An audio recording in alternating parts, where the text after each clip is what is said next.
Okay, we just ran the bike.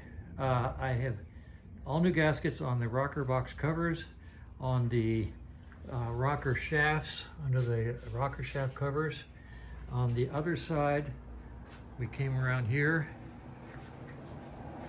and put a brand new gasket and all new oil seals in the timing cover.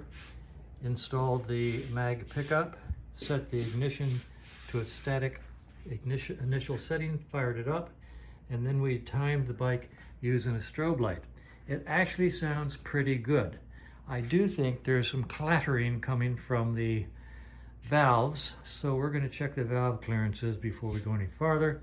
And if we continue to not leak any overt oil, we'll take the cover off the transmission and try to figure out, well, we know what it is. We're going to put a new outer cover gasket on the transmission. That should take care of that leak. Once that leak is taken care of, if everything is still semi oil tight, we will put all the fluids in the rear brakes and the front brakes, and we will try to get the brake systems working.